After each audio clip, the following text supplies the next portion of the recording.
मुंबई तक brought to you by Badekar group.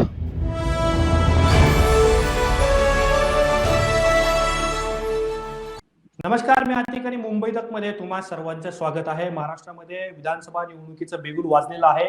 अनेक ठिकाणी महाविकास आघाडी असेल किंवा महायुती असेल, या आघाड्यांचे उमेदवार आपल्याला अर्ज भरताना दिसत आहेत। मात्र अहमदनगर जिल्ह्यामध्ये विखे आणि थोरात हा राजकीय संघर्ष पुन्हा एकदा समोर आलेला आहे आणि हा राजकीय संघर्ष केवळ समोर आलेला नाहीये, तर संगमनेरमध्ये हे प्रकरण हिंसक होण्यापर्यंत गेलेलं आहे, गाड्या जाळण्यापर्यंत गेलेलं आहे। याचं कारण सुजय विखे पाटील आणि बाळासाहेब थोरात जे काँग्रेसचे ज्येष्ठ नेते आहेत, त्यांच्या कन्या जयश्री थोरात यांच्यामध्ये जे वाकयुद्ध रंगलेलं आहे, राजकीय आरोप प्रत्यारोपांच्या फैरी झडतायत, त्यामुळे सुद्धा आता नगर जिल्ह्याचं राजकारण तापलेलं आहे। आणि संगमनेरमध्ये नेमकं काय घडतंय, विखे आणि थोरात यांच्या वादामध्ये नेमकी तिथे परिस्थिती काय आहे, हेच आपल्याला समजून घ्यायचं आहे। आणि यासाठी आपल्यासोबत बोलण्यासाठी स्वतः जयश्री थोरात या सुद्धा आपल्यासोबत जोडल्या गेलेल्या आहेत। आपण त्यांच्यासोबत नेमकं काय घडतंय आणि विखे थोरात हा वाद राज्याला नवा नाहीये, परंतु या वादामध्ये हिंसक वळण कुठून आलंय, कशा पद्धतीने वैयक्तिक टीका केल्या जात आहेत, एक प्रकारे चारित्र्यावरती शिंतोडे उडवण्याचे प्रकार सुद्धा आता काही नेत्यांकडून स्टेटमेंट अशी केली जाते। त्यामुळं जयश्रीताई, सगळ्यात पहिला प्रश्न असा आहे की आता अशी वेळ का आली आहे की हे प्रकरण एखाद्या महिलेच्या वैयक्तिक आयुष्यावरती टीका करण्यापर्यंत किंवा त्यानंतर झालेला हिंसाचार हे अहमदनगरचं राजकारण अशा पद्धतीने पुढे जात आहे आणि ह्याला कारण काय आहेत?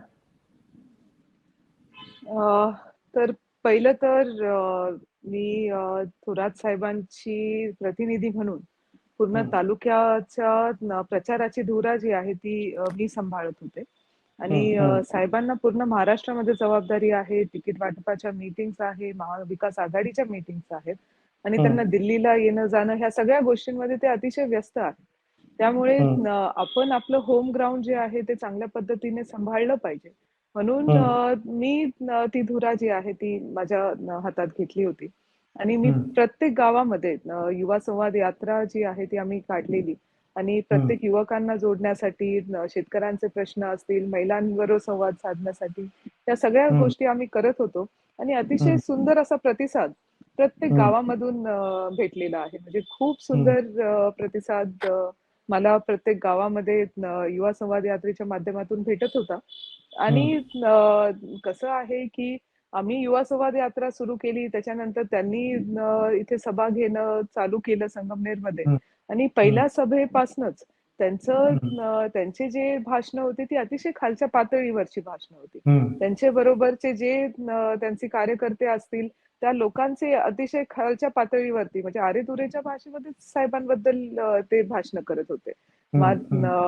म्हणून मी त्यांना म्हटलेलं, तुम्ही मध्ये काही क्लिप्स बघितल्या असतील की खबरदार म्हटलं माझ्या वडिलांविषयी जेव्हा बोलतात तेव्हा व्यवस्थित बोललं पाहिजे, शिस्तीत बोललं पाहिजे म्हणून त्यांना सांगत होते मी। तर त्यांना काय या गोष्टीचा काय राग असलाय असावा का की काय, त्यांनी मागच्या सभेमध्ये म्हणजे धारदरफळच्या आधी ज्या सभा झाल्या त्याच्यामध्ये अतिशय खालच्या पातळीवरती 20 मिनिटं माझ्यावरती भाषण करावं त्यांनी। 20 मिनिटं। आता ते पण डॉक्टर आहेत, मी पण डॉक्टर आहे आणि मला असं म्हणणं की ताई काहीतरी त्यांनी मध्ये फार टिंगल केल्यासारखं माझ्याविषयी ते बोलत होते, ताई ओ ताई म्हणून। तुम्ही आम्ही मेंदूचे डॉक्टर आहोत, आपण सगळं व्यवस्थित करू शकतो असं ह्या पातळीवरती तुम्ही बोलतायत। ते विसरतायत मी सुद्धा कॅन्सरची डॉक्टर आहे, मी सुद्धा त्यांना उत्तर अशा पातळीवरती जाऊन देऊ शकते। पण तरीही म्हणजे मी त्यांना सांगत होते, मी प्रत्येक सभेमध्ये त्यांना म्हणते माझ्याबद्दल बोला की शिस्तीत बोला तुम्ही। तरी सुद्धा धांदरफळच्या सभेमध्ये त्यांची ती सभा आणि त्यांनी अध्यक्ष बनवलेला जो इन्सान आहे, त्यांनी वसंत देशमुख। एवढ्या खालच्या म्हणजे हो, म्हणजे त्यांनी संयमाचा बांध कुठे ना कुठे तोडला गेलाय। एवढ्या सभांमध्ये ते खालच्या पातळीवरती बोलत होते, कुणी शांतपणे ऐकत होते। पण तुम्ही एवढं वारंवार बोलत राहाल आणि शेवटी तर एकदमच म्हणजे तुम्ही पातळीच सोडून दिली। तुमचे कार्यकर्ते आहेत ते खालच्या पातळीवरती जाऊन बोलायला लागले, एवढ्या लो लेवल की म्हणजे प्रत्येक महिला तिथे पेटून उठली होती आणि प्रत्येक जणीला म्हणजे हा एकटीचा माझा अपमान नसून तुम्ही हं, जेव्हा माझ्या मातृत्वावरती बोलताय, तेव्हा हं, तुम्ही प्रत्येक आईचा अपमान करताय. तुम्ही हं, जेव्हा म्हणतायत, की तुम्ही ग्राउंडवरती आल्यानंतर मी बाहेर पडू शकणार नाही, तेव्हा प्रत्येक हं, मुलीचा अपमान करताय. इथे हं, वातावरण असुरक्षित करण्याचा प्रयत्न ह्या हं, सभेमधून, ह्या वक्तव्यांवरनं दिसून येतो. हं, आणि जे म्हणत असतील, की आम्ही रोखण्याचा प्रयत्न केला, आम्ही त्यांना थांबायचा प्रयत्न केला किंवा मी ऐकतच हं, नव्हतो. मग कधीतरी हं, म्हणायचं, की नाही मी फोनवरतीच बाजूला होतो. हं, कधी म्हणायचं, हं, की मी काहीतरी लिहितच होतो. आणि जर खरंच म्हणजे त्यांचे लोक तर होते ना तिथे ऐकणारे. कुणीतरी हं, रोकायला पाहिजे होतं त्यांना. फक्त हं, आचारसंहिता चा वेळ होता म्हणून त्यांना थांबवण्यात आलं होतं. 3 मिनिटं फक्त त्यांना बोलण्यासाठी दिली होती, म्हणून त्यांना हं. थांबवलं होतं. आणि पहिली पण गोष्ट त्यांनी भाषणामध्ये हां. हां, राधाकृष्ण विखे पाटलांचं म्हणणं असं आहे, की वसंत देशमुख हे काही आमचे कार्यकर्ते नाहीयेत, ते काँग्रेसचेच कार्यकर्ते आहेत आणि त्यांच्याकडूनच ते वक्तव्य झालं असावं. आता आपण सर्वांनी ती क्लिप बघितलेली आहे. हं, म्हणजे एकतर त्यांनी पट्टा ह्याचा कोणत्या स्कार्फ कोणत्या पक्षाचा हं, घातला होता, हे आपल्या हं, सर्वांना माहीत आहे. उगाचच आता काहीतरी हे करण्याचं काहीतरी क्लिअरिंग करण्याचं किंवा तिथे स्वतःला वाचवण्याची जर ते प्रयत्न करत असतील, अशा हं, वेळेस ते अतिशय वाईट आहे. म्हणजे त्यांनी खरं तर त्यांच्या फॅमिलीमधनं कुणीतरी एक जणांनी मला फोन करायला पाहिजे होता, की हं, राजकारण वेगळ्या पातळीवरती असतं. हं, जयाताई जे काही झालंय ते म्हणजे माफी तर सोडा, तुम्ही हं, सांत्वन करायला पाहिजे होतं माझं. तुम्ही हं. बोलायला पाहिजे होतं माझ्याशी, की जे काही झालेलं आहे ते खरंच वाईट आहे. फक्त एवढं म्हणून चालत नाही, की आम्ही निषेध करतो, बास एवढंच. पण असं थोडी ह्या असतं. सगळ्या तुमच्या चर्चेतून एक मुद्दा प्रकर्षाने जाणवतो, की आता विधानसभेची निवडणूक आहे. सुजय विखे हे संगमनेरमधून जरी तयारी करत असले तुमच्या वडिलांच्या विरोधामध्ये, पण तरीसुद्धा सुजय विखे असतील किंवा त्यांचे समर्थक कार्यकर्ते किंवा नेते असतील, ह्यांच्या टार्गेटवरती क्रमांक 1 वरती तुम्ही का आहात? मी जसं सांगितलं, की प्रचाराची धुरा मी सांभाळत आहे. साहेबांना वेळ नसल्यामुळे मी प्रचाराची धुरा जी आहे ती सांभाळलेली आहे. हं, तुम्ही जर बघत असाल मागच्या 2 आठवड्यापासनं 12 हं, तारखेपासनं आम्ही युवा हं, संवाद यात्रा काढत आहोत आणि अतिशय प्रचंड असा सुंदर हं, असा प्रतिसाद हा आम्हाला युवा संवाद यात्रेमध्ये भेटत आहे. हं, त्यामुळे एकतर मी टार्गेट असावी आणि दुसरं हं, त्यांच्याकडे मुद्दे नाहीयेत संगमनेरविषयी बोलण्यासाठी. हं, त्यांच्याकडे काहीच मुद्दे नाहीये. ते इथे दहशत, इथे दडपशाही असं सगळं बोलतायत. पण हं, सर्वसामान्य माणसाला माहीत आहे थोरात साहेबांचं नेतृत्व कसं आहे किंवा हं, संगमनेर तालुक्याचं वातावरण अतिशय सुंदर आहे.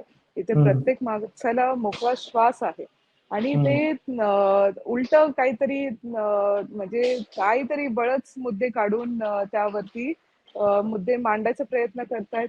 ते म्हणतायत हं. इथे प्रगती झालेली नाहीये. तुम्ही हं. संगमनेरमध्ये येऊन बघा. संगमनेर हा तालुका पण ठिकाण वाटणार तुमच्यावर सुद्धा नाही. ज्या एवढी सुंदर पद्धतीने प्रगती वक्तव्य इथे झालं झालेली.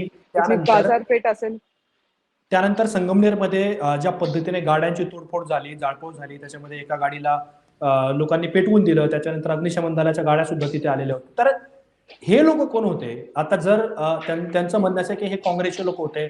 मला जीवे मारण्याचा प्रयत्न होता. हे सुजय विखे पाटील यांचं म्हणणं आहे. तर हे लोकं कोण होते आणि याच्यावरती ह्यांना कुणाचा पाठिंबा होता, कुणाचा सपोर्ट होता?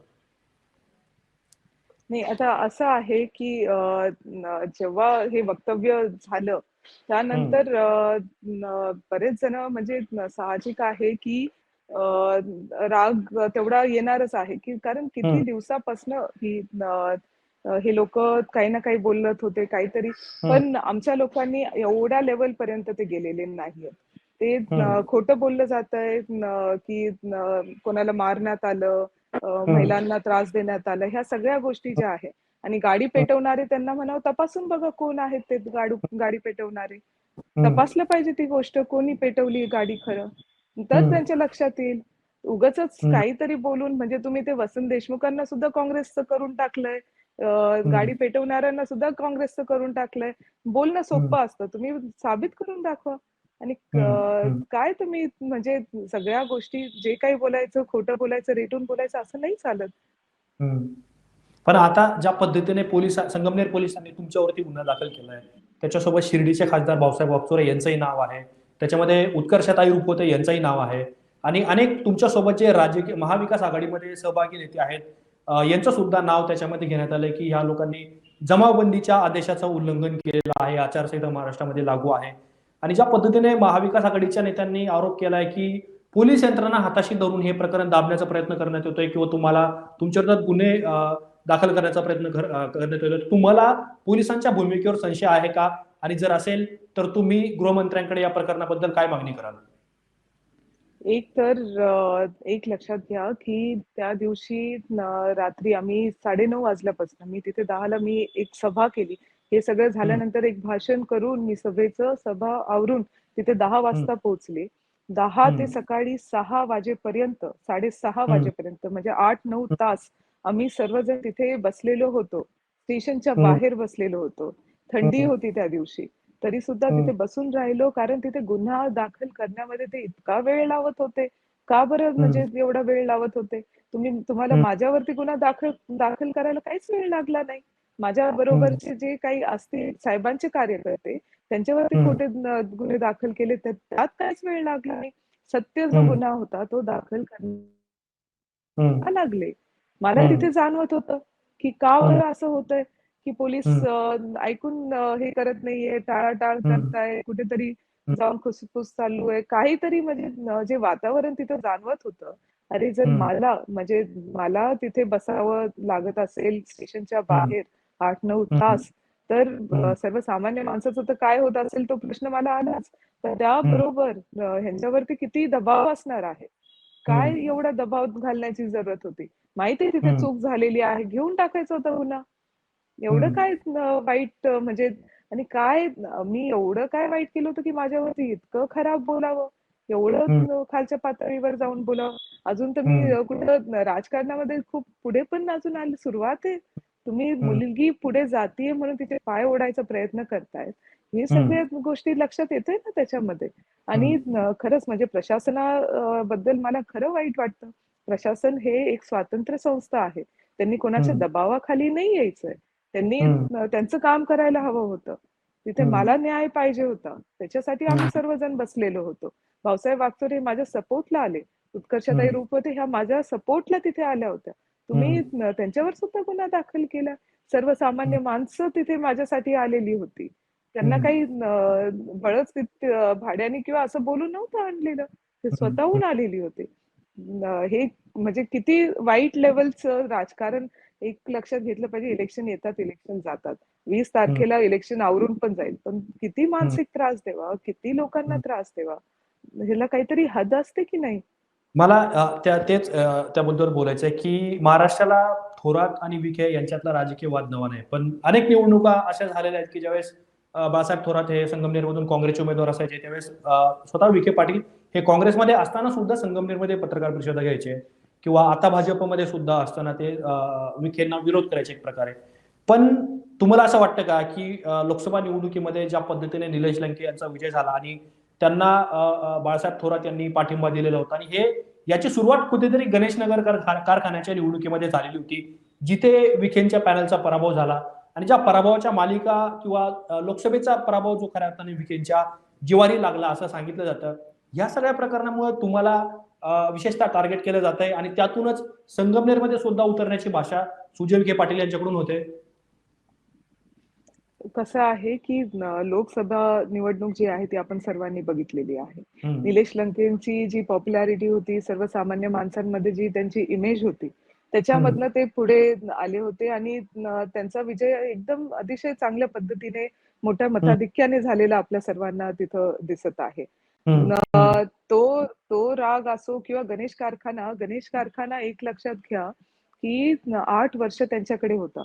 बंद हं, होता. एवढा मोठा सुसज्ज, एवढा जुना कारखाना 8 वर्ष हं, कोणाकडे असून बंद ठेवण्यात येतो, तेव्हा किती लोकांच्या पोटावर पाय दिले जातात. हं, हं, सर्वसामान्य माणसं, शेतकऱ्यांच्या पोटावर पाय दिले जातात. तेव्हा हं, तिथलेच शेतकरी थोरात साहेबांकडे आले होते, की तुम्ही हातात घ्या हा कारखाना. हं, आणि ती निवडणुकीमधनं झालेला आहे तो. तिथल्या हं, त्यांच्या शेतकऱ्यांनी, त्यांच्या परिसरातल्या शेतकऱ्यांनी पूर्णच्या पूर्ण कारखाना साहेबांच्या हातामध्ये दिलाय. ही हं, लोकशाहीची प्रक्रिया आहे. त्याच्यामध्ये एवढं राग मानून घेण्याचं काही नाहीये. चिड-चिड करू नये असं मला हं, वाटतं.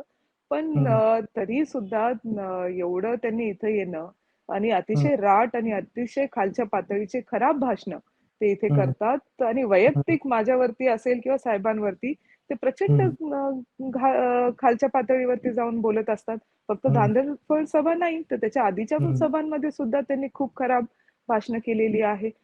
हं, धांदलफळ सभेमध्ये तर अतिशय म्हणजे त्या माणसाला ते वसंत देशमुखांना ते हं, माफी मागतायत, की "साहेब, अध्यक्ष साहेब, मला तुमची दिलगिरी व्यक्त करतो, की तुम्हाला खूप वेळ नाही भेटला बोलायला. हं, तुम्हाला पुढच्या सभेमध्ये अजून वेळ देऊ." आणि मग कसं काय तर ते काँग्रेसचे नेते झाले?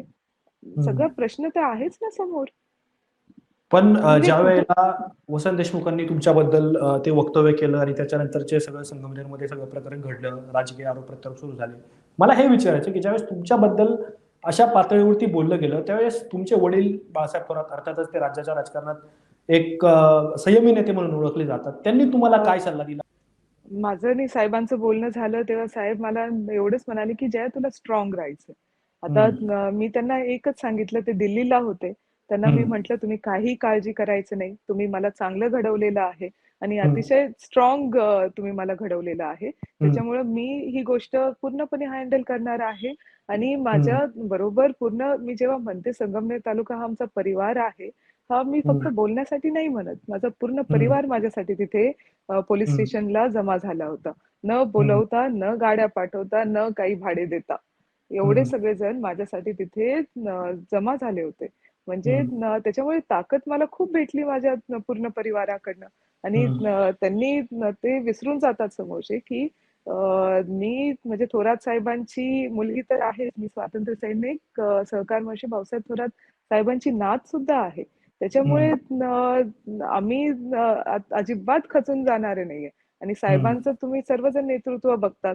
ते कधीही हं, अनस्टेबल होताना आपल्याला दिसत नाही. हं. त्यांचं नेतृत्व एक संयमी नेतृत्व म्हणूनच आपण सर्वजण ओळखतो. त्याच्यामुळे खचण्याचा तर काही विषयच नव्हता ना आणि अतिशय सुसज्ज म्हणजे खूप चांगला असा हा कारखाना आहे. हं, 8 वर्ष त्यांच्याकडे होता.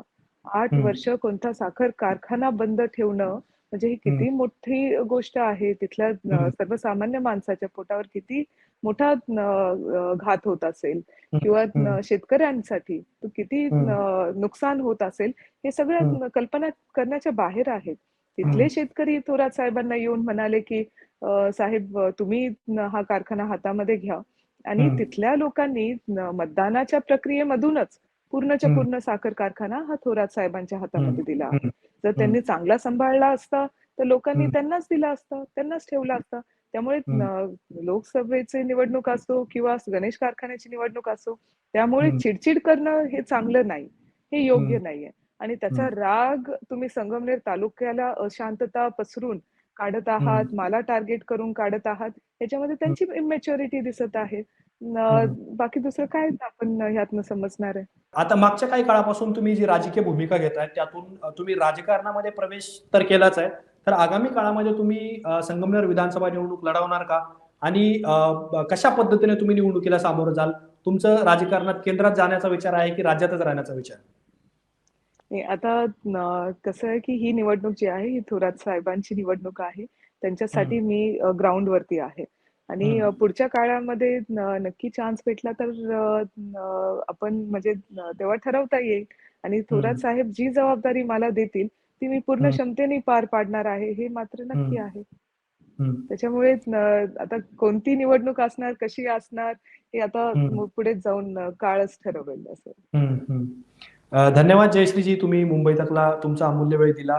वेळातला वेळ काढून तुम्ही आमच्याशी बोललात. पण हा मुद्दा प्रचंड इंटरेस्टिंग आहे. कारण यापूर्वीच्या निवडणुकामध्ये राधाकृष्ण विखे पाटील विरुद्ध बाळासाहेब थोरात असा संघर्ष असायचा आणि तो केवळ 2 तालुक्यांपुरताच नाही, तर तुम्ही शेजारी असलेले तालुके सुद्धा तुमचे आहेत आणि तो जिल्ह्यापुरते असायचा. पण आता लोकसभेच्या निवडणुकीनंतर हा संघर्ष सुजय विखे पाटील विरुद्ध जयश्री थोरात असा आपल्याला होताना दिसतोय आणि अहमदनगरच्या राजकारणामध्ये किंवा शिर्डी विधानसभा असेल किंवा संगमनेर विधानसभा निवडणूक असेल, या सगळ्या निवडणुकांमध्ये आपल्याला सुजय विखे पाटील आणि जयश्री थोरात यांच्यातलं राजकीय द्वंद्व हे आपल्याला पाहायला मिळणार आहे. पण अपेक्षा आपण एवढी माफक करूयात, की ज्या पद्धतीने स्टेटमेंट समोर येत आहेत, ती स्टेटमेंट्स किंवा ती वक्तव्य राजकीय नेत्यांनी टाळावी आणि ज्या पद्धतीचं महाराष्ट्राचं किंवा अहमदनगर जिल्ह्याचं राजकीय संस्कृती आहे किंवा राजकीय कल्चर आहे, ते सुद्धा पाळलं जावं. जयश्रीजी तुमचं खूप खूप धन्यवाद. मुंबई तकला वेळ दिल्याबद्दल आणि नगरच्या या राजकारणाबद्दल, विखे थोरातांच्या वादाबद्दल आणि विधानसभा निवडणुकीबद्दल तुम्हाला काय वाटतं हे तुम्ही आम्हाला कमेंट बॉक्समध्ये लिहून टाकू शकता. याच विषयावरती आम्ही अनेक व्हिडिओ सुद्धा वेगवेगळे केलेले आहेत. संगमनेरमधला राडा असेल किंवा देशमुखांचं ते वक्तव्य असेल, हे सुद्धा आम्ही आमच्या मुंबई तकच्या युट्यूब चॅनलला कव्हर केलेलं आहे. या सगळ्या प्रकरणाबद्दल तुम्हाला काय वाटतं हे आम्हाला कमेंट बॉक्समध्ये नक्की कळवा. असेच माहितीपूर्ण व्हिडिओ पाहण्यासाठी मुंबई तकच्या युट्यूब चॅनलला सबस्क्राईब करायला विसरू नका.